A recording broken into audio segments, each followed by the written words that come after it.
का लेक्चर जो है वो शुरू करते हैं। तो अगेन फर्स्ट ऑफ ऑल अगर आपका प्रीवियस 7 भी ओपन कर दिया वो भी कर दें, हाँ बस ओपन करके छोड़ दें, वो मैं स्विच कर जी। प्रीवियस लेक्चर का किसी का कोई क्वेश्चन है, कोई चीज़ पूछना चाहते हैं तो रेज हैंड करके पूछ लें, अदरवाइज फिर हम नेक्स्ट टॉपिक जो है वो डिस्कस करते हैं। जी, कोई क्वेश्चन है किसी का प्रीवियस लेक्चर का तो पूछ लें, अदरवाइज जी। अहमद क्या क्वेश्चन है भाई? सर एक छोटा सा क्वेश्चन था कि सर अब हम मैक्रो लेवल पे देखें तो सर जब सप्लाई इंक्रीज होती है हम्म। तो सर उसका मतलब कि अब सारी फर्म्स जो हैं वो एक जैसी सप्लाई तो इंक्रीज नहीं करेंगी ओवरऑल।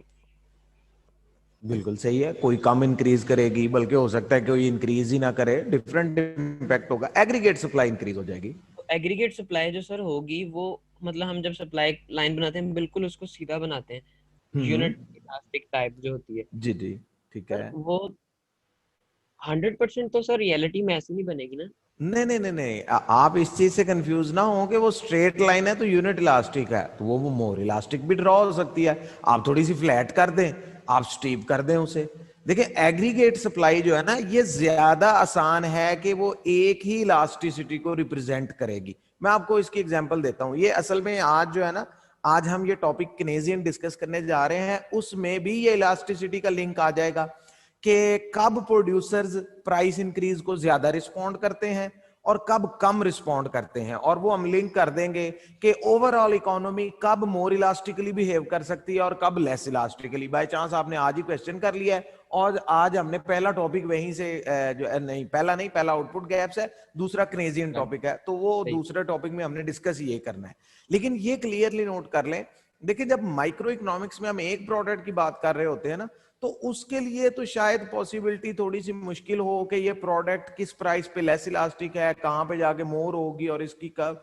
जो एग्रीगेट सप्लाई है उसमें ये ज्यादा आसान है जज करना कि ओवरऑल इकोनॉमी कितना रिस्पॉन्ड कर सकती है। उसकी वजह सबसे आसान तरीका, क्या हमारी economy long run aggregate supply है जिसको हमने full potential of the economy कहा हुआ है उसके करीब पहुंच गई है या नहीं। अगर हमारी इकोनॉमी उससे काफी पीछे है तो फिर तो स्लाइड सा प्राइस इंक्रीज भी प्रोड्यूसर्स को इनकरेज कर देगा। हर फैक्ट्री सिंगल शिफ्ट में चल रही थी तो कोई प्रॉब्लम ही नहीं है, डबल में आ जाए, डबल से ट्रिपल में। लेकिन अगर हमारी इकोनॉमी फुल एम्प्लॉयमेंट लेवल के करीब पहुंच चुकी है तो फिर तो शायद मुश्किल हो जाए, प्राइस लेवल 10% बढ़े लेकिन एग्रीगेट सप्लाई सिर्फ 2% रिस्पॉन्ड कर सके। और अगर फुल एम्प्लॉयमेंट पे पहुंच गए हैं तो फिर तो हम प्योर वर्टिकल ही कर देते हैं ना, इसीलिए तो हमने प्राइस लेवल को वर्टिकल किया हुआ है लॉन्ग रन में।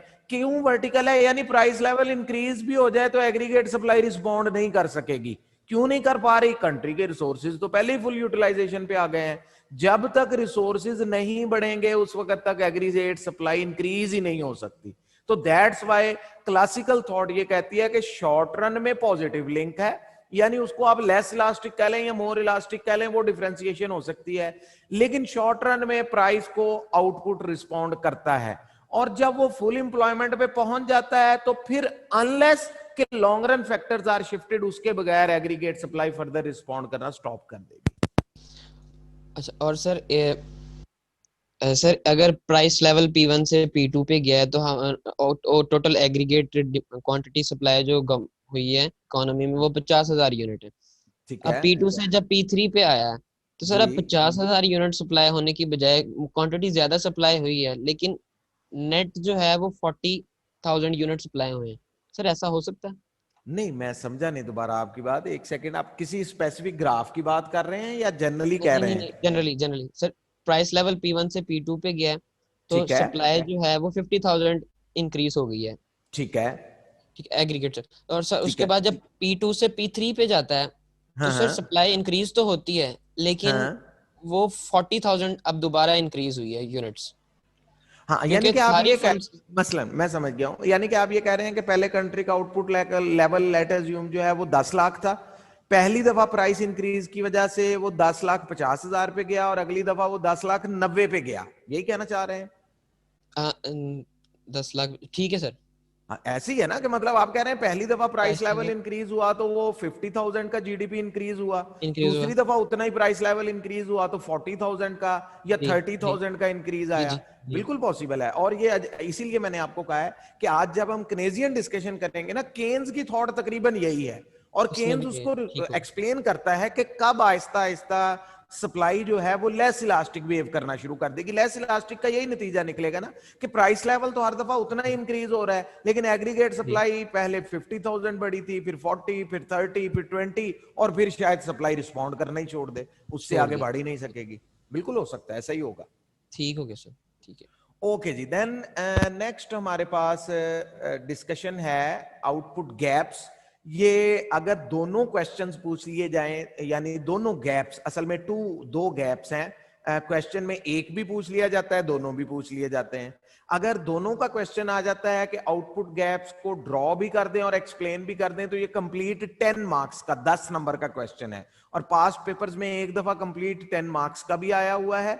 और बाय पार्ट तो आप कह लें, ये अगर पिछली 10 अटेम्प्ट देखें तो 3-4 दफा कभी एक गैप पूछ लिया जाता है, कभी दूसरा गैप पूछ लिया जाता है, एक दफा दोनों की डेफिनेशंस यानी विदाउट ग्राफ सिर्फ डिफाइन कर दें, 4 नंबर का क्वेश्चन भी आ गया था। तो one of the very important questions में से है। तो आउटपुट गैप्स जो हैं अब हम डिस्कस करने जा रहे हैं।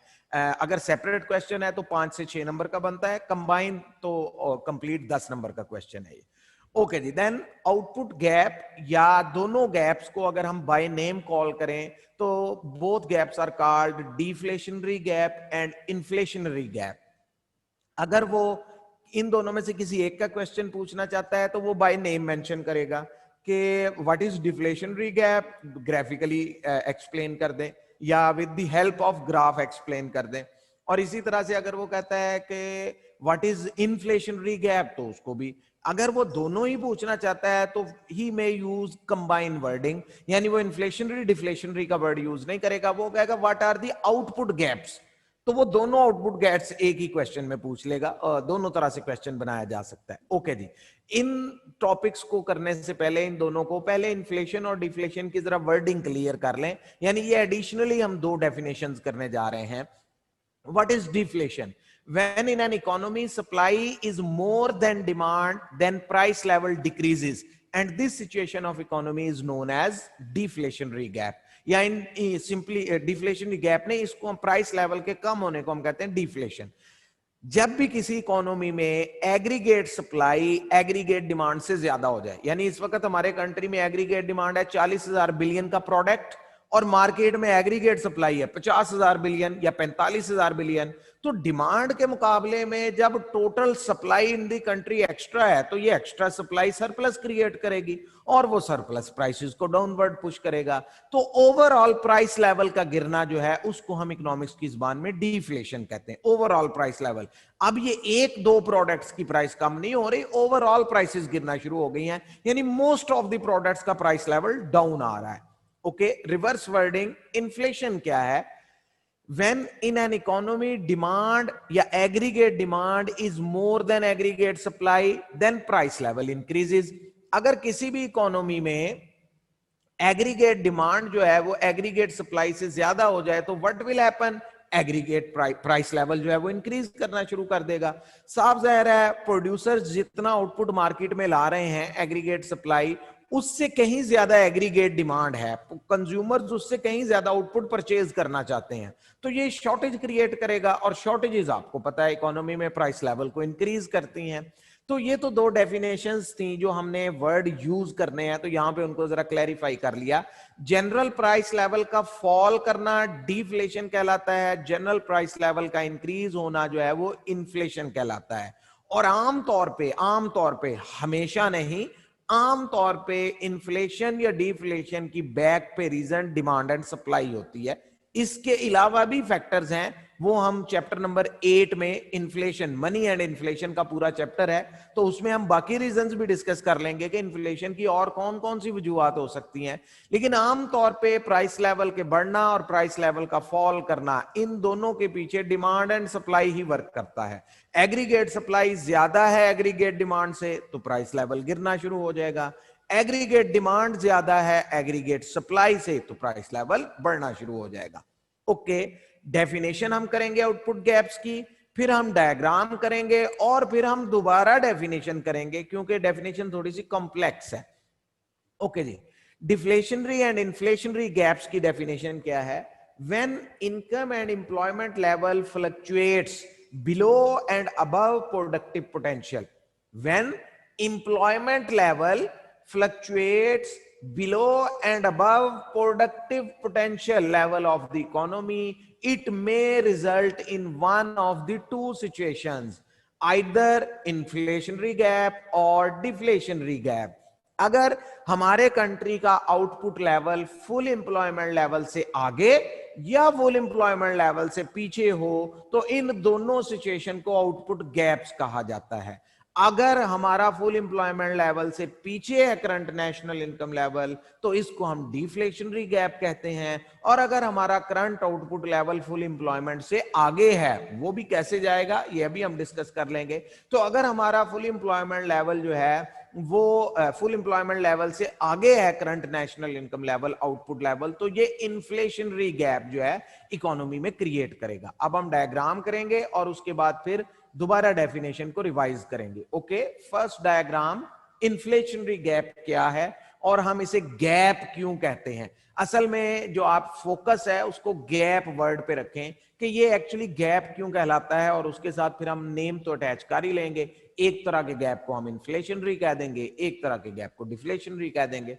ओके जी, देन स्टार्टिंग सिचुएशन, एनीवेयर कहीं पर भी एग्रीगेट डिमांड लाइन ड्रॉ कर रहे हैं, AD1 positively sloped aggregate supply, short run aggregate supply, again SRAS1, initial equilibrium economy में प्राइस लेवल P1 पे है और हमारा कंट्री फुल एम्प्लॉयमेंट लेवल पे है। लेट अज्यूम ये जो डिमांड एंड सप्लाई का इक्विलिब्रियम मैंने ड्रॉ किया हुआ है, लेट अज्यूम कि ये हमारा फुल एम्प्लॉयमेंट लेवल या दूसरे वर्ड्स में लॉन्ग रन एग्रीगेट सप्लाई वाले पॉइंट पे है। मैं जस्ट पाकिस्तान के लिए एग्जांपल दे रहा हूं, जस्ट एन एग्जांपल।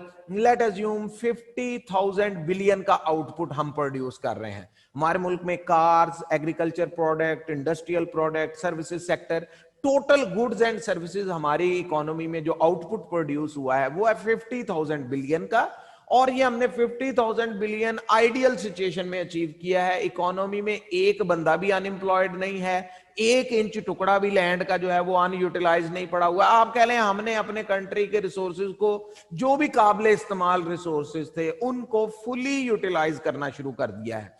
पूरी की पूरी पॉपुलेशन में से जो वर्क फोर्स, हमने वर्ड एक यूज किया था लेबर फोर्स, 18 साल से ज्यादा और 60 साल से कम एज के लोग, फर्ज करें पाकिस्तान में 6 करोड़ लेबर फोर्स है, तो वो 6 के 6 करोड़ लोग ऑन जॉब है, वो कोई ना कोई इकोनॉमिक एक्टिविटी परफॉर्म कर रहे हैं, कोई भी अनएम्प्लॉयड नहीं है, लेबर अनएम्प्लॉयड नहीं है, कैपिटल अनएम्प्लॉयड नहीं है। जितना इकोनॉमी में हर साल सेविंग बैंक्स में आती है वो सारी सेविंग बैंक से बोरो करके इन्वेस्ट कर दी जाती है। तो इकोनॉमी फुल एम्प्लॉयमेंट लेवल पे है, full potential of the economy, या फिर इन दोनों की जगह हमने वर्ड इस्तेमाल किया हुआ है long run aggregate supply. Late assume हमारी इकोनॉमी का इक्विलिब्रियम इस वक्त 50,000 billion, full employment level, long run aggregate supply पे है। अब अगर इस सिचुएशन में देखें, एग्रीगेट डिमांड के 4 मेजर फैक्टर्स हैं, C plus I plus G और X माइनस M। इनमें से कोई एक फैक्टर भी अगर इंक्रीज हो जाता है, करंटली जो डिमांड है वो तो मौजूद ही है, एग्रीगेट सप्लाई डिमांड एग्जिस्ट कर रहे हैं, लेकिन इनमें से जैसे हमने कई दफा एग्जांपल की, लेट अज्यूम अगले साल इलेक्शन आ रहा है, गवर्नमेंट कहती है हम इस साल 500 बिलियन इकोनॉमी में एक्स्ट्रा इन्वेस्ट करेंगे। इन्वेस्ट मीन के जैसे हम पहले एग्जांपल करते रहे हैं, डैम्स बनाएं, सड़कें बनाएं, हॉस्पिटल, स्कूल, कॉलेजेस, बिल्डिंग्स बन रही हैं, इंफ्रास्ट्रक्चर डेवलप हो रहा है। अब गवर्नमेंट ने 500 बिलियन रुपीस स्पेशल प्रोजेक्ट जो है वो अनाउंस कर दिए हैं। अब ऑब्वियसली ये डिमांड क्रिएट करेंगे, गवर्नमेंट गाड़ियां खरीद रही है, सीमेंट खरीद रही है, रॉ मटेरियल, लेबर हायर हो रही है। अब इकोनॉमी तो वैल्यूबल एम्प्लॉयमेंट लेवल पे है, जो इकोनॉमी में एग्रीगेट सप्लाई मार्केट में आती है उसकी एग्रीगेट डिमांड तो पहले ही मौजूद है। तो ये जो government 500 billion additional spending create करेगी, इसका रिजल्ट क्या निकलेगा? सिंपली एग्रीगेट डिमांड लाइन ऊपर शिफ्ट हो जाएगी। साफ जाहिर है गवर्नमेंट ने एक्सपेंडिचर बढ़ा दिया, एग्रीगेट डिमांड में इजाफा होगा और एग्रीगेट डिमांड अपर लेवल पे शिफ्ट हो गई। अब एग्रीगेट डिमांड लेवल का ऊपर शिफ्ट होना इकोनॉमी में क्या सिचुएशन क्रिएट करेगा? इकोनॉमी में न्यू इक्विलिब्रियम साफ जाहिर है, जब न्यू एग्रीगेट डिमांड AD2 जो है वो SRAS1 short run aggregate supply को जहां पे क्रॉस करेगी, that will be the new price level in the economy. Economy में डिमांड एंड सप्लाई के इक्विलिब्रियम से already price level late assume 150 पे था। एक्स्ट्रा 500 बिलियन की डिमांड क्रिएट होने से ऑब्वियसली इकोनॉमी में प्रोडक्ट पे प्रेशर आएगा। प्राइस लेवल P2 पे 160 पे चला गया। कंट्री का आउटपुट लेवल भी इंक्रीज हो गया है। आउटपुट लेवल जो है वो लेट अज्यूम 50,000 बिलियन से इंक्रीज होकर 60,000 बिलियन पे आ गया है। अब यहां पे एक बहुत इंपॉर्टेंट क्वेश्चन है जो अक्सर कंफ्यूजन क्रिएट करता है स्टूडेंट्स के लिए कि हम तो पहले ही फुल एम्प्लॉयमेंट लेवल पे थे, यानी कंट्री के तमाम रिसोर्सेज यूज करके हम 50,000 बिलियन आउटपुट प्रोड्यूस कर रहे थे, तो हाउ इट इज पॉसिबल कि अब हम 60,000 बिलियन का आउटपुट कैसे प्रोड्यूस करेंगे? दैट्स वाई हम इसके लिए एक स्पेसिफिक वर्ड यूज करने जा रहे हैं। ये जो सिचुएशन है 60,000 बिलियन का आउटपुट प्रोड्यूस करना, ये सस्टेनेबल नहीं है। It is a very specific and important word, यहां से ऑनवर्ड कई दफा यूज होगा। ये लेवल ऑफ आउटपुट सस्टेनेबल नहीं है। क्यों सस्टेनेबल नहीं है? अगर आप मौजूदा रिसोर्सेज पे जो कि एक्चुअली 50,000 बिलियन का आउटपुट प्रोड्यूस करने की कैपेसिटी रखते हैं, अगर आप उन्हीं रिसोर्सेज से 60,000 बिलियन का आउटपुट प्रोड्यूस करवाना चाहते हैं, तो it mean you are over utilising your resources. आप अपनी लेबर को एक्स्ट्रा यूटिलाइज कर रहे हैं, आप ओवर टाइम उनसे काम लेने की, यानी नॉर्मली 12 घंटे की जॉब आप कहते हैं जी प्राइस लेवल ही इतना अच्छा मिल रहा है मुझे, प्रोड्यूसर कहता है जी आप ओवर टाइम लगाएं, 4 घंटे एक्स्ट्रा काम करें, हम 12 घंटे के बराबर पेमेंट आपको 4 घंटे में कर देंगे। यानी लेबर ओवर टाइम काम कर रही है, लैंड ज्यादा यूटिलाइज हो रही है, रेंट्स बढ़ना शुरू हो गए हैं, कैपिटल पे इंटरेस्ट रेट बढ़ता जा रहा है, हर कोई बोरिंग की कोशिश कर रहा है। 15% पे इंटरेस्ट मिल रहा था, लोग कहते हैं जी 16 पे दे दें, मेरा बिजनेस है, मुझे बहुत अच्छी प्राइस मिल रही है, मुझे 16% पे भी आप दे दें, मैं इन्वेस्ट करूंगा, प्रॉफिट जनरेट कर लूंगा, मुझे 17 पर दे दें, मुझे 18 पर दे दें। चारों फैक्टर्स ऑफ प्रोडक्शन के reward, land, labour, capital, entrepreneur के रिवार्ड पे अपवर्ड प्रेशर आ रहा है। क्यों? क्योंकि ओवर यूटिलाइजेशन हो रही है। तो ये जो अपवर्ड प्रेशर है रिवॉर्ड्स का, इसका नतीजा क्या निकलेगा? इकोनॉमी में कॉस्ट ऑफ प्रोडक्शन बढ़ना शुरू हो जाएगी। लैंड का रिवॉर्ड महंगा हो गया, लेबर का रिवॉर्ड ज्यादा हो गया, कैपिटल का रिवॉर्ड, एंटरप्रेन्योर तो वैसे ही डिसीजन मेकर है, वो तो अपनी प्रॉफिटेबिलिटी पहले ही देख रहा है कि इंक्रीज होगी तो मैंने प्रोडक्शन इंक्रीज करनी है, तो कॉस्ट ऑफ प्रोडक्शन बढ़ना शुरू हो गई है। और जब भी कॉस्ट ऑफ प्रोडक्शन बढ़ती है तो what producers do? Producers output level कम कर देते हैं। वो बहुत ज्यादा अरसे तक, ज्यादा लंबे अरसे तक आउटपुट ज्यादा इस लेवल पे 60,000 पे प्रोड्यूस नहीं कर सकेंगे। वेज रेट बढ़ता जा रहा है, लैंड महंगी होती जा रही है, रेंट्स बढ़ रहे हैं, तो what will happen? Cost of production बढ़ने की वजह से aggregate supply will shift backward. अब ये जो हम एग्रीगेट सप्लाई को बैकवर्ड शिफ्ट कर रहे हैं, इसका फाइनल नतीजा क्या निकला? प्राइस लेवल इकोनॉमी में और ज्यादा ऊपर चला गया है। एक तो गवर्नमेंट ने 500 बिलियन की एक्स्ट्रा डिमांड क्रिएट की हुई है इकोनॉमी में, दूसरी तरफ प्रोड्यूसर्स की Aahista Aahista cost of production बढ़ गई है, producer that much output produce नहीं कर पाएंगे, कॉस्ट ऑफ प्रोडक्शन बियर करना मुश्किल हो रहा है, they will reduce the output level, aggregate supply backward shift होगी। प्राइस लेवल P3 पे अगर 150 से 160 पे गया था तो मजीद इंक्रीज होकर 170 पे चला जाएगा। फाइनली इकोनॉमी में सिचुएशन क्या है कि इकोनॉमी अल्टीमेटली दोबारा उसी फुल एम्प्लॉयमेंट लेवल पे आ गई है। Temporarily economy full employment level से आगे गई थी, लेकिन यहां पर सस्टेन करना मुश्किल है क्योंकि all the factors are being utilised excessively, rewards for factor of production बढ़ता जा रहा है, कॉस्ट ऑफ प्रोडक्शन बढ़ रही है। फाइनली इकोनॉमी इस पॉइंट पे पहुंच जाएगी, दैट इज P3 लेवल। अब इसमें हमें नजर ये आ रहा है कि हमारी इकोनॉमी आउटपुट तो अब भी 50,000 बिलियन का ही वापस प्रोड्यूस करना शुरू हो गई है, लेकिन इकोनॉमी में प्राइस लेवल जो है वो बेतहाशा बढ़ चुका है। प्राइस लेवल P1 से P3 पे जा चुका है। अब ये जो प्राइस लेवल का बढ़ना है अभी हम डिफाइन करके आए हैं, दैट इज कॉल्ड इन्फ्लेशन। और ये इन्फ्लेशन क्यों क्रिएट हुई है? ये इस गैप की वजह से क्रिएट हुई है। अब इस गैप को रीडिफाइन कर लें, the gap between full employment level and current actual level of output, the gap between full employment level and current actual या current output level.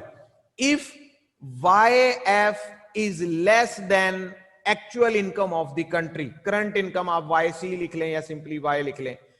अगर YF कम है करंट Y से, तो व्हाट डज इट मीन कि हमारी economy इस output level पे survive या सस्टेन नहीं कर, सरवाइव नहीं, सस्टेन नहीं कर सकेगी, स्टेबल नहीं रह सकेगी. तो what will happen in the future कि इस तरह का आउटपुट गैप, यानी अगर हमारा employment level temporarily full employment से आगे चला जाए ओवर यूटिलाइजेशन पे, या हमारा output level full employment income से आगे चला जाए, तो ये गैप इकोनॉमी में इन्फ्लेशन क्रिएट करता है. That's why this type of gap is called inflationary gap. जी, अब इसमें अगर कोई आपका क्वेश्चन है, कोई चीज पूछना चाहते हैं तो रेज हैंड कर लें, अदरवाइज फिर हम next topic deflationary gap reverse discussion इसकी करते हैं. जी, एनी क्वेश्चन?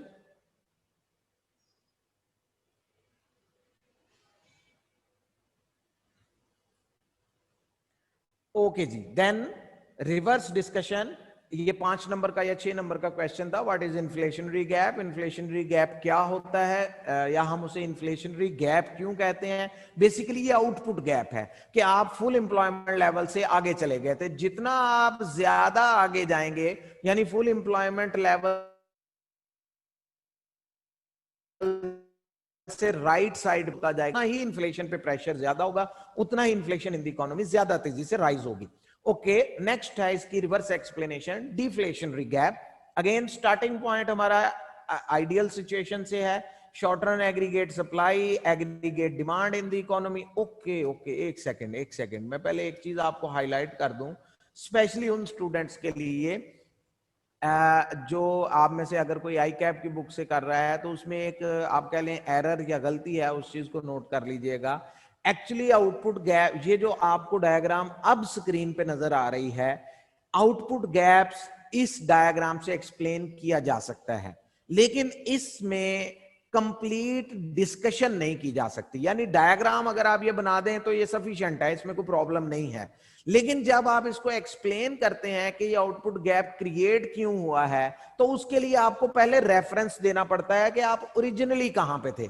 एक्चुअली ओरिजिनली हम इस पॉइंट पर थे, ये स्टार्टिंग पॉइंट था, एग्रीगेट डिमांड AD1 और SRAS1 जो है वो फुल पोटेंशियल आउटपुट पे, यानी हमारा current income level full potential पर था. फिर हमारी एग्रीगेट डिमांड उस लेवल से इंक्रीज हो गई किसी फैक्टर की वजह से, और उस इंक्रीज ने इकोनॉमी में एक आउटपुट गैप क्रिएट कर दिया. यानी हमारी टेम्परेरीली एग्रीगेट डिमांड बढ़ जाने की वजह से हमारा आउटपुट लेवल फुल एम्प्लॉयमेंट से भी आगे चला गया है, लेकिन हम इतना आउटपुट ज्यादा अरसे तक प्रोड्यूस नहीं कर पाएंगे क्योंकि फैक्टर ऑफ प्रोडक्शन की कॉस्ट बढ़ती जाएगी, और फिर फाइनली हम यहां से राइटवर्ड मूव करके टेम्परेरीली इस पॉइंट पे, और फिर फाइनली जो है वो इस पॉइंट पे पहुंच जाएंगे.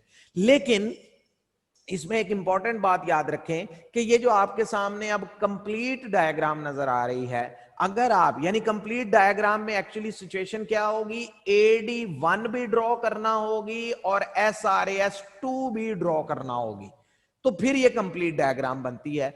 आपने इसी डायग्राम को प्रेफर करना है. आई कैप की बुक में एक डायग्राम कंप्लीट है और एक हाफ दी हुई है. आपने हाफ डायग्राम, यानी इस तरह की डायग्राम जिसमें ना तो AD1 है और ना ही SRAS2 है, लेकिन एक्सप्लेन इसमें भी किया जाता है कि जी हम पॉइंट A से B, B से C कैसे मूव करेंगे. तो बाज़ औक़ात एग्जामिनर को क्लैरिफाई नहीं होता कि स्टूडेंट किस तरह से लॉजिकली शो कर रहा है कि एग्रीगेट, क्योंकि डिमांड लाइन ही एक होती है, तो उसमें आप कैसे बताएंगे कि डिमांड कहां से इंक्रीज होके फुल एम्प्लॉयमेंट से आगे आई है और उसने क्या प्रेशर डाला है. तो इसलिए बेटर अप्रोच यह है कि आप कंप्लीट डायग्राम जो है वो ड्रॉ करें. जी अहमद, क्या क्वेश्चन है भाई? जी सर, मेरा ये क्वेश्चन है कि सर ये जो हम पढ़ रहे हैं इन्फ्लेशनरी गैप, सर ये हाइपोथेटिकल है कि नहीं ऐसा? नहीं, बिल्कुल नहीं. डेवलप्ड इकोनॉमीज में, जिन इकोनॉमीज में आप कह लें अनएम्प्लॉयमेंट रेट 1% या इससे बिलो चला जाता है, वो इन्फ्लेशनरी गैप फेस करना शुरू कर देते हैं. यानी आप 100% एम्प्लॉयमेंट पर ना भी पहुंचे, 1% या 1.5% के करीब अगर आप अनएम्प्लॉयमेंट ले आए, तो वो इतनी अनएम्प्लॉयमेंट है कि मार्केट में लेबर शॉर्टेज होना शुरू हो जाती है. दैट्स वाई डेवलप्ड इकोनॉमीज क्या करती हैं, हमने पहले भी एक दो दफा वर्डिंग यूज की कि जैसे ही आपको इंग्लैंड में, अमेरिका में, इन कंट्रीज में नजर आएगा कि अनएम्प्लॉयमेंट रेट 3 या 2.5 से बिलो आना शुरू होता है, तो वो इकोनॉमीज वीजा पॉलिसीज आसान कर देती हैं पूरी दुनिया के लिए, ताकि पूरी दुनिया से डॉक्टर, इंजीनियर ये लोग शिफ्ट हो जाएं, ताकि वहां पे जो इन्फ्लेशनरी गैप क्रिएट होने जा रहा है उससे बचा जा सके। अदरवाइज अगर इन्फ्लेशनरी गैप क्रिएट हो गया तो वेज रेट तो बहुत ज्यादा इंक्रीज हो जाएंगे।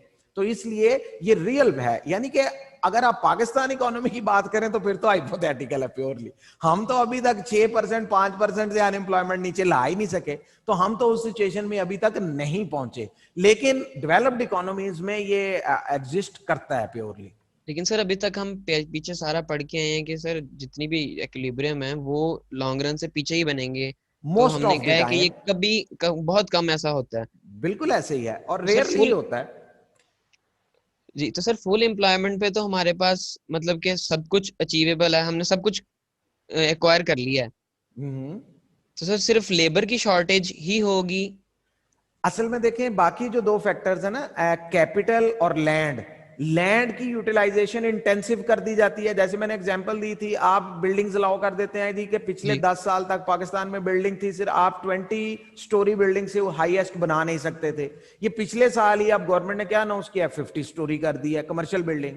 यानी आप देखें स्काई स्क्रैपर्स इस्लामाबाद में, कराची में, लाहौर में, जी आपको यहाँ पे अब अगले 3-4 सालों में नजर आएंगे। 25 30 40 मंजिला बिल्डिंग कॉमन हो जाएगी।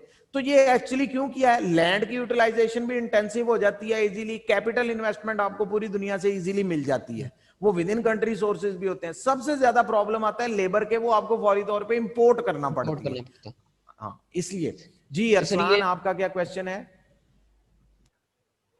सर सर, मेरा कोई क्वेश्चन नहीं है सर, सिर्फ एक रिक्वेस्ट करनी थी सर। ये roll number 716 Mohammad Ahmed sir, sir ये जानबूझ के कैमरा ऑन कर रहा है सर, कंसंट्रेट नहीं रहता सर। ये वही लड़का है जो क्लास में सो गया था, तो इसे वार्न कर दें सर एकदम। 716 मेरे जी पास सर।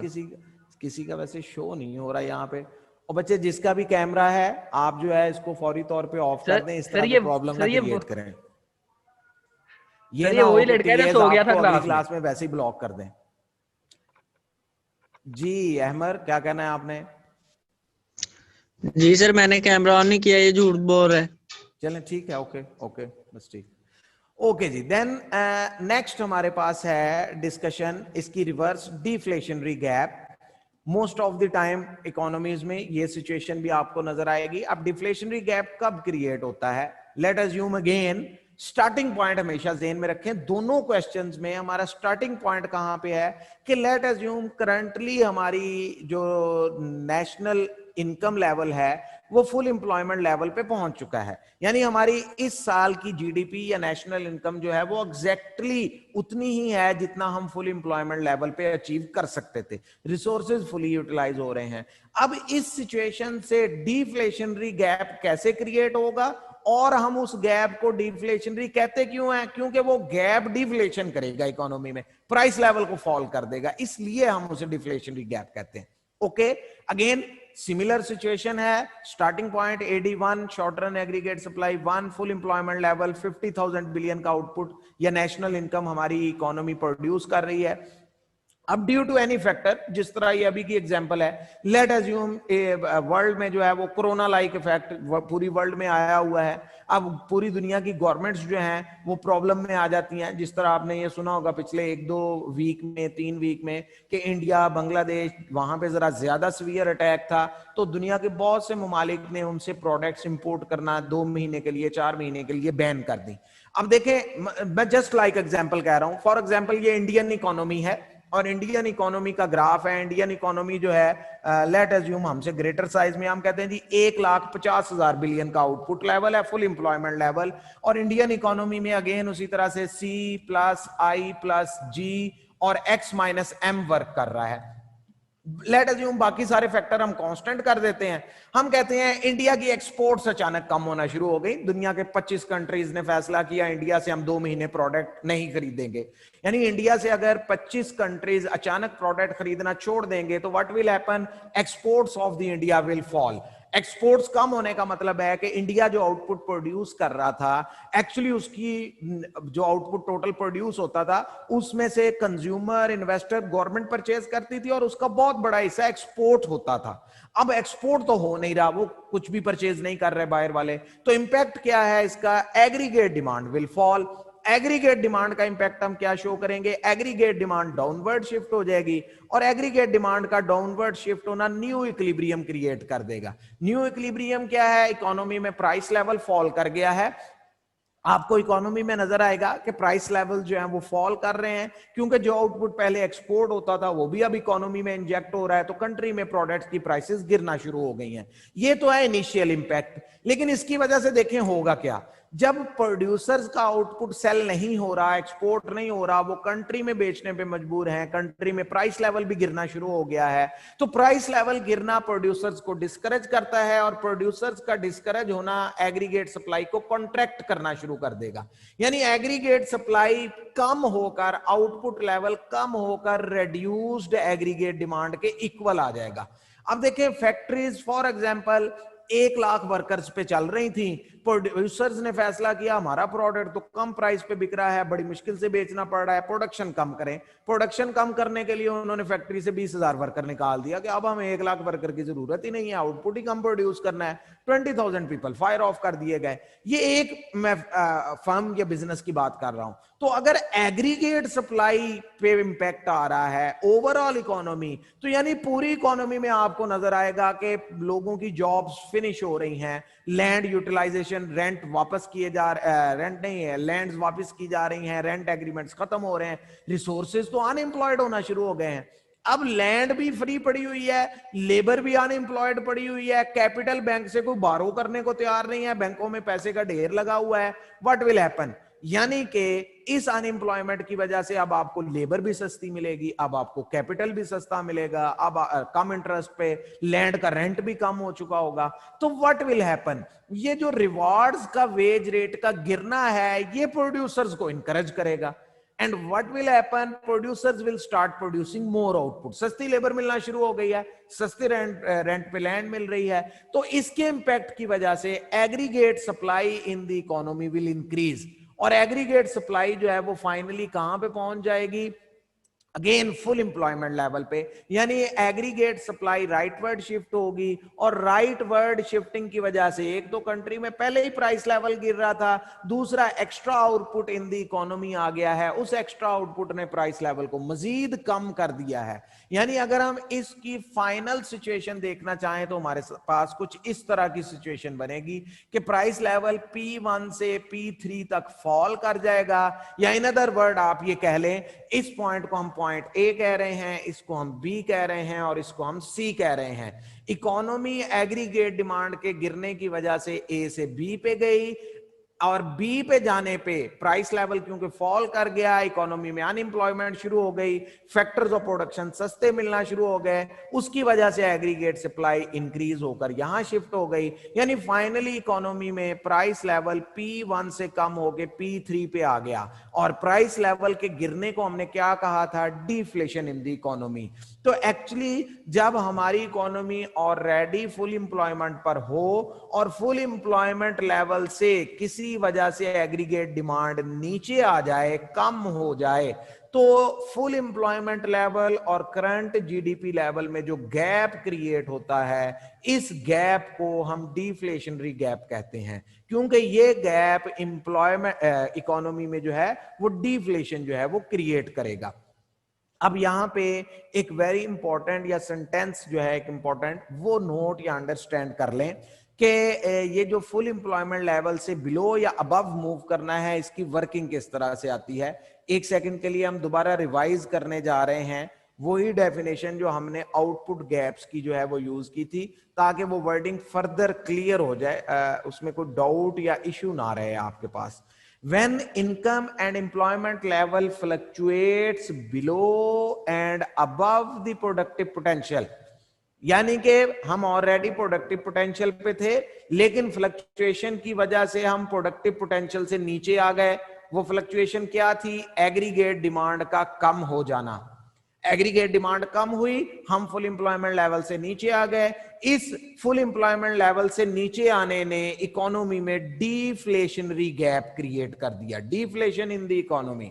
दूसरी सूरत हाल कि अगर हम फुल एम्प्लॉयमेंट लेवल से ऊपर चले जाएं, अबव चले जाएं, तो ये अबव जाना इकोनॉमी में इन्फ्लेशन क्रिएट करता है, इसलिए हम इस अबव मूवमेंट को इन्फ्लेशनरी गैप कहते हैं। आप जरा वर्डिंग दोबारा होल डेफिनेशन अंडरस्टैंड कर लें। When income and employment level fluctuates below and above productive potential level of the economy, it may result in one of the two situations. अगर हमारा current national income level full employment से below या above move करता है तो ये दो में से एक सिचुएशन क्रिएट करेगा। अगर बिलो मूव किया है तो ये डिफ्लेशनरी गैप क्रिएट करेगा, अगर फुल एम्प्लॉयमेंट से आगे मूव किया है तो ये इन्फ्लेशनरी गैप क्रिएट करेगा। और बिलो या अबव मूव करने के रीजन हमने दे दिया है कि एग्रीगेट डिमांड फुल पोटेंशियल से आगे चली गई थी या एग्रीगेट डिमांड फुल पोटेंशियल से पीछे आ गई थी। अब इन दोनों सिचुएशन में एक बहुत ही इंपॉर्टेंट पॉइंट नोट कर लें। हमने एक वर्ड यूज किया था नेशनल इनकम डिटर्मिनेशन में, इफेक्टिव डिमांड। केन्स ये कहता है कि अगर इकोनॉमी में एग्रीगेट डिमांड का लेवल इतना नहीं है कि वो फुल एम्प्लॉयमेंट के आउटपुट को परचेज कर सके, अगेन अंडरस्टैंड करें, अगर हमारी इकोनॉमी में टोटल एग्रीगेट डिमांड इतनी नहीं है कि फुल एम्प्लॉयमेंट लेवल पे जो आउटपुट प्रोड्यूस होगा उसको परचेज कर सके, या हमारी इकोनॉमी की एग्रीगेट सप्लाई, एग्रीगेट डिमांड उस एग्रीगेट सप्लाई से कम है जो फुल एम्प्लॉयमेंट लेवल पे होगी, तो then there will be a deflationary gap in the economy. इसके लिए अगर आप सिंबल फॉर्मेट में लिखना चाहें तो if aggregate demand is less, if aggregate demand is less than aggregate supply, और इसके नीचे मैं एफ लिख रहा हूं, एट फुल एम्प्लॉयमेंट, यानी अगर हमारी एग्रीगेट सप्लाई फुल एम्प्लॉयमेंट पे 50,000 होनी है, तो अगर हमारी इकोनॉमी में 50,000 की एग्रीगेट डिमांड नहीं होगी तो केन्स कहता है डिफ्लेशनरी गैप क्रिएट हो जाएगा, इकोनॉमी में डिफ्लेशन होना शुरू हो जाएगी, प्राइस लेवल मजीद गिरेगा। क्यों गिरेगा, वजह हमने डिस्कस कर ली है। दूसरी तरफ if aggregate demand is greater than aggregate supply at full employment level, यानी अगर इकोनॉमी में मौजूदा एग्रीगेट डिमांड इतनी है कि वो फुल एम्प्लॉयमेंट की एग्रीगेट सप्लाई से भी ज्यादा है, जितनी फुल एम्प्लॉयमेंट लेवल पे टोटल सप्लाई क्रिएट की जा सकती है इकोनॉमी में, उससे भी ज्यादा एग्रीमेंट है, एग्रीगेट डिमांड है, तो व्हाट विल हैपन, ये सिचुएशन इकोनॉमी में इन्फ्लेशनरी गैप क्रिएट करेगी। तो that is the complete topic कि किस तरह से इकोनॉमी में inflationary and deflationary gaps create होते हैं। लेकिन इन सिचुएशन के लिए नोट कर लें, स्टार्टिंग पॉइंट दोनों में लाजमी है कि हमारी economy already full employment level achieve कर चुकी हो। कोई भी ऐसी इकोनॉमी जो अभी फुल एम्प्लॉयमेंट लेवल पे नहीं पहुंच सकी या फुल एम्प्लॉयमेंट लेवल को अचीव नहीं कर सकी, उस इकोनॉमी पे आप इन्फ्लेशनरी या डिफ्लेशनरी गैप की सिचुएशन अप्लाई नहीं कर सकते। फुल एम्प्लॉयमेंट लेवल से हम डिस्कशन शुरू करेंगे कि economy already full employment level पे है, अब अगर यहां से एग्रीगेट डिमांड मजीद बढ़ी तो क्या होगा, या एग्रीगेट डिमांड यहां से कम हो गई, फॉल कर गई तो क्या होगा। जी अरसलान, क्या क्वेश्चन है? सॉरी सर, वो गलती से रेज था, सॉरी। ओके ओके जी, अली आपका क्या क्वेश्चन है भाई? सर ये डिफ्लेशनरी में P3 वाला बता दें कि P3 वाला जो आपने बताया। देखें, P1 से P2 पे तो हम इसलिए आए हैं कि कंट्री में एग्रीगेट डिमांड लेवल कम हो गया। एग्रीगेट डिमांड के कम होने की वजह से, जैसे मैंने एग्जांपल दी, एक्सपोर्ट्स नहीं हो रही, एक्सपोर्ट्स भी एग्रीगेट डिमांड का पार्ट है, तो वो एक्स्ट्रा आउटपुट इकोनॉमी में सप्लाई हो रहा है, प्राइस लेवल P1 से P2 पे आ गया। अब प्राइस लेवल P2 पे आने के साथ ही दूसरा इंपैक्ट हम इसके साथ क्या एक्सप्लेन करते हैं कि क्योंकि प्रोड्यूसर को अपने प्रोड्यूस किए हुए आउटपुट की अच्छी प्राइस नहीं मिल रही, एक्चुअली तो उसने इस एक्सपेक्टेशन पे P1 प्राइस लेवल पे प्रोडक्शन की थी ना, लेकिन क्योंकि एग्रीगेट डिमांड कम हो गई है तो उसकी वजह से अब जो उसे अपने प्रोडक्ट की प्राइसेस मिल रही हैं वो P2 प्राइस लेवल है, यानी कम मिल रहा है। इसका नतीजा producers in the economy, all the producers discourage होंगे, वो आउटपुट प्रोडक्शन कम करना शुरू कर देंगे कि हमें तो अपनी जो प्राइस है वो नहीं मिल रही। अब प्रोडक्शन कम होने का मतलब दूसरे लफ्जों में क्या है, आप अपने एम्प्लॉयज कम करते जा रहे हैं, आप अगर बैंक से कर्जा लेके इन्वेस्ट कर रहे थे वो कम कर दिया है, लैंड यूटिलाइजेशन आपकी 4 फैक्ट्रियां थी, शायद आप एक शट डाउन कर दें, आधी शट डाउन कर दें, 3 से 2 शिफ्ट में 2 से 1 में आ जाए, वट एवर इज हैपनिंग। तो इसकी वजह से इकोनॉमी में अनएम्प्लॉयमेंट क्रिएट होगी।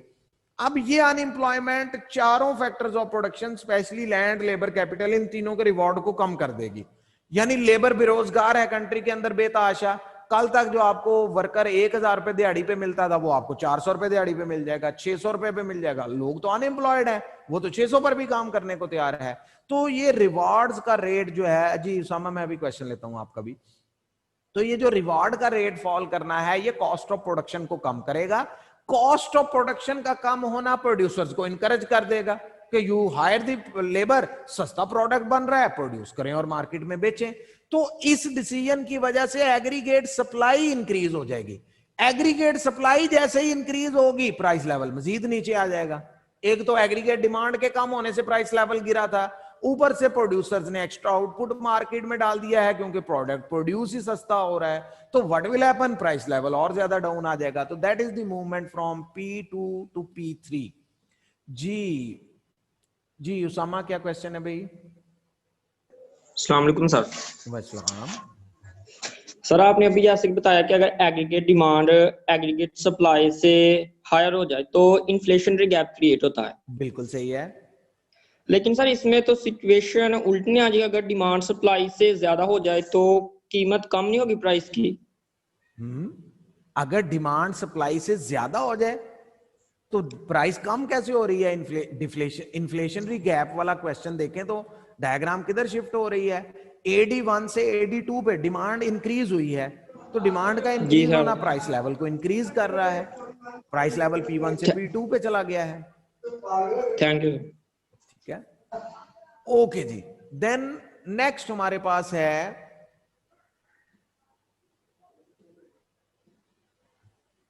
केनेजियन टॉपिक। यहां पर नोट कर लें कि अब हम केन्स का जो प्योर आइडिया है नेशनल इनकम इक्विलिब्रियम का वो डिस्कस करने जा रहे हैं। छोटा सा पॉइंट है, सिर्फ एग्रीगेट सप्लाई का डिफरेंस है तो उसको हम डिस्कस करेंगे। मेन आइडिया जो है वो जो क्वेश्चन आज क्लास के शुरू में अहमद ने भी किया था उससे लिंक्ड है, सप्लाई के रिस्पॉन्स से।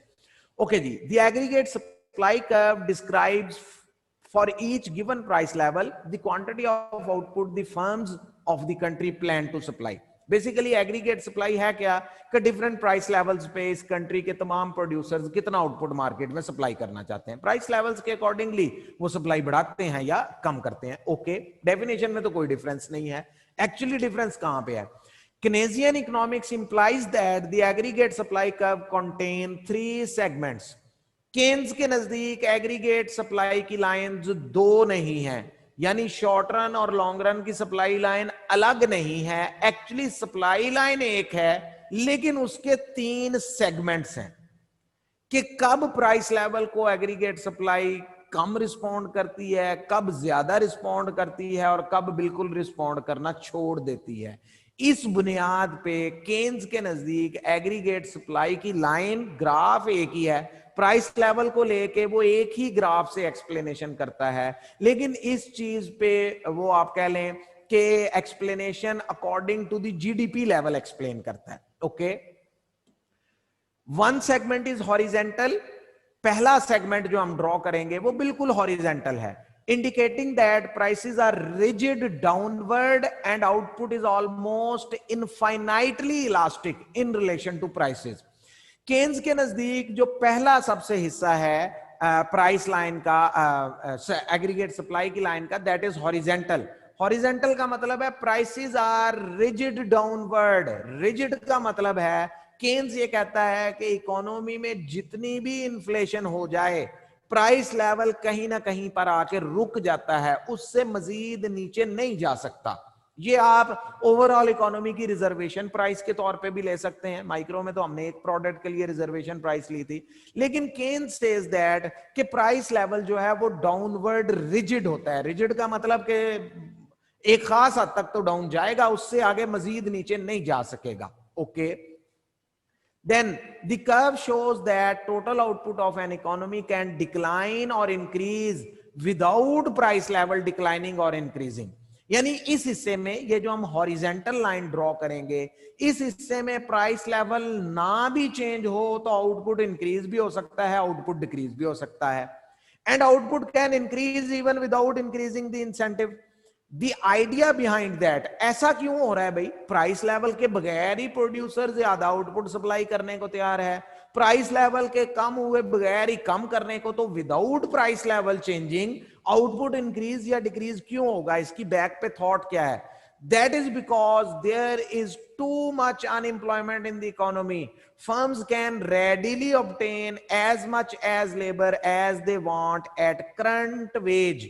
मौजूदा वेज रेट पे जितनी लेबर आपको चाहिए रेडिली मार्केट से मिल जाएगी। इतनी बेरोजगारी है इकोनॉमी में, 25, 30, 40%, आधे से ज्यादा मुल्क बेरोजगार बैठा हुआ है। आप 1 लाख वर्कर भी एक दिन के अंदर चाहते हैं तो आपको आज के वेज रेट पे मिल जाएंगे, 1 रुपए का भी इजाफा नहीं होगा कि आप कहें जी मैं ज्यादा लेबर हायर करूंगा तो लेबर महंगी मिलेगी मुझे, बिल्कुल नहीं।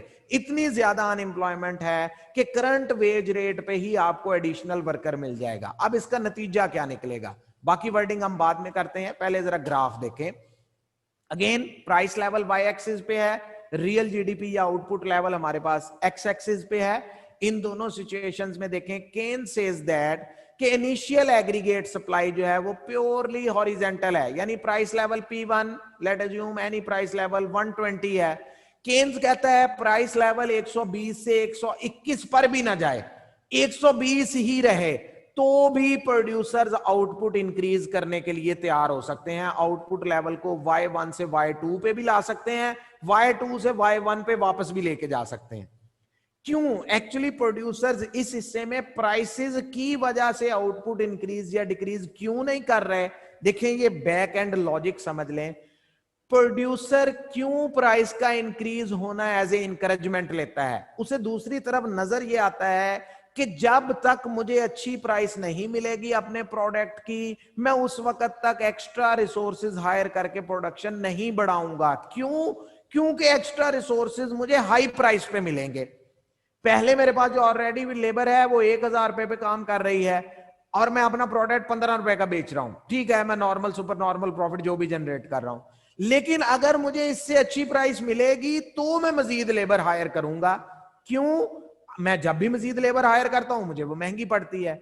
ये होता है नॉर्मल प्रोड्यूसर बिहेवियर। लेकिन केन्स कहता है कि ये बिहेवियर तब वर्क करता है, तब इकोनॉमी में नजर आता है जब वाकई आपको लेबर का अगला यूनिट पहले से महंगा मिलना हो, कि लेबर मेरे पास 1000 रुपए पे काम कर रही है, मैं 10 लेबर और हायर करूं वो तो मुझे 1100 पे मिलेंगी, उससे अगले 10 लेबर के यूनिट 1200 के मिलेंगे, उससे अगले लेबर के 10 यूनिट 1300 पे। मार्केट में लेबर शॉर्टेज हो रही है फिर तो वाकई ऐसा होगा। लेकिन केन्स कहता है कि जब हमारी इकोनॉमी फुल एम्प्लॉयमेंट लेवल से बहुत पीछे हो, हमारी इकोनॉमी का फुल एम्प्लॉयमेंट लेवल है फर्ज करें 50,000 बिलियन और करंटली हमारी इकोनॉमी सिर्फ 10,000 बिलियन का आउटपुट प्रोड्यूस कर रही है, तो आप समझ लें, देखें फुल पोटेंशियल हमारा कितना है 50,000 बिलियन, हम एक्चुअली प्रोड्यूस कितना कर रहे हैं सिर्फ 10,000 बिलियन, यानी 80% अनएम्प्लॉयमेंट है इकोनॉमी में। हमारा फुल पोटेंशियल था 50,000 बिलियन का आउटपुट हम प्रोड्यूस कर सकते हैं पाकिस्तान में मौजूद लेबर, कैपिटल और रॉ मटेरियल से, लेकिन हम एक्चुअली प्रोड्यूस कितना कर रहे हैं 10,000 बिलियन का। तो इसका मतलब ये हुआ कि बाकी 80% रिसोर्सेज तो अनएम्प्लॉयड पड़े हुए हैं। तो अगर हमारे मुल्क में 80 में आप अंदाजा लगा लें कि इस वक्त 6% अनएम्प्लॉयमेंट है, तो तकरीबन ये 45 लाख 50 लाख लोग बनते हैं। तो अगर खुदा ना खास्ता 60, 70 या 80% अनएम्प्लॉयमेंट हो तो आप समझे कि करोड़ों लोग बेरोजगार हैं। तो ऐसी सिचुएशन में केन्स कहता है what will happen, there is so much unemployment, firms can readily obtain as much labour as they want at current wage. जितनी लेबर चाहिए आपको करंट वेज पे, 1000 आज की दिहाड़ी का रेट है, आप 1 लाख बंदा भी चाहते हैं आज ही आपको मिल जाएगा और 1 रुपए का फर्क वेज रेट को नहीं पड़ेगा। अगर आपको एडिशनल लेबर हायर करने पे एडिशनल आपकी एवरेज कॉस्ट ने इंक्रीज ही नहीं होना, आपकी एवरेज कॉस्ट उधर ही रहेगी पर यूनिट कॉस्ट, क्योंकि लेबर सेम रेट पे मिल रही है, रॉ मटेरियल सेम रेट पे है, लैंड सेम रेट पे है, तो एडिशनल हायरिंग से एवरेज कॉस्ट पर यूनिट तो इंक्रीज नहीं होगी ना, टोटल कॉस्ट जितनी भी हो। तो पर यूनिट सेंस में अगर इंक्रीज नहीं है तो आप कहते हैं करंट प्राइस पर भी आपका आउटपुट बिक जाए तो कोई मसला नहीं है, कोई प्रॉब्लम ही नहीं है। तो that is the detailed logic कि केन्स के नजदीक ऐसा क्यों होता है, and production can be increased without any increase in average cost. तो सिंपली प्रोड्यूसर इस स्ट्रक्चर में सेम प्राइस पर भी आउटपुट इंक्रीज या डिक्रीज करने को तैयार हो जाता है। ओके, देन इससे अगला हिस्सा या सेकंड फेज केन्स कहता है कि second phase of aggregate supply जो है वो पॉजिटिवली स्लोप्ड है। पॉजिटिव स्लोप का मतलब ये है कि इस सेकंड फेज में अब प्राइस का और आउटपुट लेवल का पॉजिटिव रिलेशन शुरू हो गया है। प्राइस बढ़ेगी तो प्रोड्यूसर आउटपुट इंक्रीज करेगा, वरना इंक्रीज नहीं करेगा। क्यों? एक्चुअली आप ये समझ लें कि जीरो आउटपुट लेवल से फॉर एग्जांपल 40,000 या 30,000 बिलियन के आउटपुट लेवल पे पहुंचते पहुंचते कंट्री की लैंड लेबर हायर होते चले जा रहे हैं। हमारा फुल पोटेंशियल लेवल फर्ज करें 50,000 बिलियन है, तो यहां पर पहुंचते पहुंचते तो सिर्फ 20% अनएम्प्लॉयमेंट रह गई है। अब आहिस्ता आहिस्ता लेबर की रिसोर्सेज की शॉर्टेज आहिस्ता आहिस्ता शॉर्टेज होना शुरू हो गई है। अब प्रोड्यूसर ये देखता है कि मुझे लेबर का अगला यूनिट 1,000 में नहीं मिलेगा, वो 1,010 रुपए में मिलेगा। तो ठीक है, मुझे अगर अपने प्रोडक्ट की प्राइस थोड़ी सी ज्यादा मिलेगी, बेशक 1 रुपया ही बढ़े, कुछ प्राइस बढ़ेगी तो मैं एग्रीगेट सप्लाई बढ़ाऊंगा। तो क्योंकि यहां पर प्राइसेस को एग्रीगेट सप्लाई पॉजिटिवली रिस्पॉन्ड करना शुरू कर देगी या एग्रीगेट सप्लाई प्राइस लेवल पे डिपेंड करना शुरू कर देगी, तो ये हिस्सा केन्स का पॉजिटिवली स्लोप्ड है। लेकिन स्टिल शुरू में फ्लैटर है, आहिस्ता आहिस्ता स्टीप होता चला जाएगा और फिर फाइनली पहले इस सेकंड फेज की वर्डिंग समझ लें। There is shortage of resources as compare to their demand, यानी इस हिस्से में लैंड लेबर कैपिटल की डिमांड जो है वो अवेलेबिलिटी से ज्यादा होती जा रही है आहिस्ता आहिस्ता, यानी डिमांड के मुकाबले में शॉर्टेज क्रिएट हो रही है। Firms can produce more output but will only if high prices are offered, यानी ये नहीं है कि रिसोर्सेज कंट्री के फिलहाल खत्म हो गए हैं, रिसोर्सेज मौजूद हैं, फर्म्स ज्यादा आउटपुट उनको हायर करके प्रोड्यूस भी कर सकती हैं, लेकिन फर्म सिर्फ इस सूरत में एग्री करेंगी कि अगर हमें अपने प्रोडक्ट की अच्छी प्राइस ज्यादा प्राइस मिलेगी तो हम ठीक है महंगी लेबर हायर करके आउटपुट भी ज्यादा प्रोड्यूस कर लेंगे। तो what will happen with the increase in production, इस हिस्से में क्योंकि प्रोडक्शन बढ़ने के साथ साथ पर यूनिट कॉस्ट भी बढ़ती है, इस वजह से ये पॉजिटिवली जो है वो स्लोप्ड एग्रीगेट सप्लाई है, यानी प्राइस लेवल इंक्रीज करेगा तो एग्रीगेट सप्लाई इंक्रीज होगी। और केन्स के नजदीक तीसरा हिस्सा है फुल एम्प्लॉयमेंट लेवल का, वही सेगमेंट जो क्लासिकल्स ने एक्सप्लेन किया कि at full employment level aggregate supply is purely vertical. Vertical का मतलब हमारी इकोनॉमी में 50,000 बिलियन का आउटपुट प्रोड्यूस हो रहा है, लैंड लेबर कैपिटल हर चीज जो है वो फुली एम्प्लॉयड हो गई है, लेबर अवेलेबल नहीं है, लैंड अवेलेबल नहीं है। अब इकोनॉमी में price level for example price level 150 से इंक्रीज होके 160 पर भी चला जाए तो कंट्री में तो लेबर ही नहीं है, आप हायर करके प्रोडक्शन कैसे बढ़ाएंगे। 160 से इंक्रीज होके 170 पर भी चला जाए, आउटपुट अब भी एक 50,000 बिलियन का ही प्रोड्यूस होना है। ये 190 पर भी चला जाए तो भी आउटपुट उतना ही प्रोड्यूस होगा। तो केन्स के नजदीक जब हमारी इकोनॉमी अपने फुल एम्प्लॉयमेंट लेवल को अचीव कर लेती है तो एग्रीगेट सप्लाई की लाइन वर्टिकल हो जाती है। अब यहां पे इंपॉर्टेंट वर्डिंग नोट कर लें, शॉर्ट क्वेश्चन या एमसीक्यूज की सेंस में आ सकती है। क्लासिकल्स के नजदीक एग्रीगेट सप्लाई की कर्व्स कितनी हैं? 2। क्लासिकल्स के नजदीक short run behaviour separate idea है, long run full potential output level separate idea है। केन्स के नजदीक एग्रीगेट सप्लाई एक ही है। केन्स अपनी एग्रीगेट सप्लाई के लिए शॉर्ट रन लॉन्ग रन की डिफरेंशिएशन नहीं करता। केन्स कहता है एक्चुअली हमारा करंट लेवल ऑफ आउटपुट कहां पे है, ये आउटपुट लेवल एक्सप्लेन करेगा कि हमारी इकोनॉमी में रिसोर्सेज की शॉर्टेज है या बेतहाशा अनएम्प्लॉयमेंट है, और उसकी बुनियाद पे फैसला होगा कि एग्रीगेट सप्लाई ने हॉरिजेंटल होना है, एग्रीगेट सप्लाई ने जो है वो पॉजिटिवली स्लोप्ड होना है, या एग्रीगेट सप्लाई ने जो है वो प्योरली वर्टिकल होना है। तो that is the situation according to Keynes as per aggregate supply. अब हम जो इसका इक्विलिब्रियम है वो इंशाल्लाह कल करेंगे। अगर कोई क्वेश्चन है आपका, कोई चीज पूछना चाहते हैं तो रेज हैंड करके पूछ लें, अदरवाइज आपकी क्लास हम ऑफ कर लेते हैं।